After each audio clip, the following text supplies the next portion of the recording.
विश्व प्रसिद्ध धर्म सुधारकों और दार्शनिकों में अग्रणीय महात्मा बुद्ध ने अपनी शिक्षाओं के आधार पर बौद्ध धर्म की स्थापना की। आज बौद्ध धर्म विश्व के प्रसिद्ध धर्मों में से एक है। आइए आज हम भगवान बुद्ध के कुछ ऐसे वचनों को जानते हैं और इन्हें सुनकर शांति का अनुभव करते हैं। एक बार की बात है जब गौतम बुद्ध अपनी शिक्षाओं और ज्ञान का प्रसार करने के लिए पूरे भारत देश में घूम रहे थे। एक दिन जब वह अपने शिष्यों के साथ जंगल के रास्ते कहीं जा रहे थे, काफी देर तक यूं ही चलते रहने के कारण उन्हें बहुत प्यास लग रही थी। प्यास को बढ़ता देख उन्होंने एक शिष्य को पास की नदी से पानी लाने के लिए कहा। शिष्य जब नदी किनारे पहुंचा तो उसने देखा वहां एक छोटी सी नदी बह रही है जिसमें काफी लोग अपने वस्त्र साफ कर रहे थे। शिष्य ने नदी के पानी का यह हाल देखा तो लगा कि गौतम बुद्ध के लिए यह पानी ले जाना बहुत उचित नहीं होगा। इस तरह वह बिना पानी लाए ही वापस आ गया और गौतम बुद्ध से कहा, प्रभु, नदी किनारे कई लोग अपने अपने वस्त्र साफ कर रहे थे, इसलिए पानी बहुत ही ज्यादा खराब होने के कारण मैं पानी नहीं ला सका।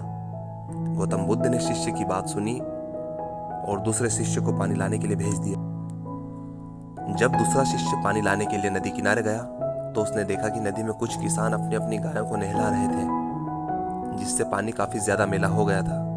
यह देख वह दूसरा शिष्य भी पानी लाए बगैर ही वापस लौट आया और उस शिष्य ने अपनी सारी कहानी गौतम बुद्ध को सुनाई। थोड़ा सोचने के बाद अब गौतम बुद्ध ने तीसरे शिष्य को पानी लाने के लिए कहा। तीसरा शिष्य जब पानी लेने के लिए नदी किनारे पहुंचा तो उसने देखा वहां ना ही कोई कपड़े धो रहा था और ना ही कोई किसान अपनी अपनी गाय नहला रहा था। वे सारे अपना अपना काम कर कर चले गए थे।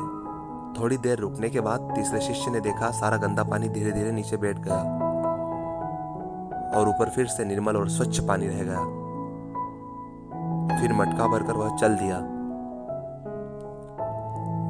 यह देख गौतम बुद्ध थोड़ा आश्चर्यचकित हुए और उन्होंने तीसरे शिष्य से पूछा, नदी का पानी तो बहुत ही गंदा था, फिर यह पानी कहां से लाए?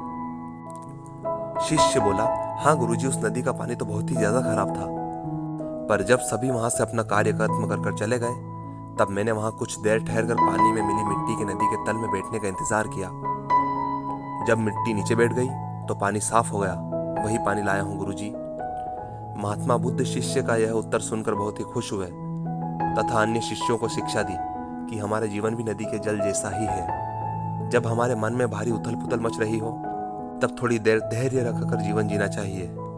गंदे पानी के समान ये सारी समस्याएं भी हमारे जीवन से धीरे धीरे समाप्त हो जाती है।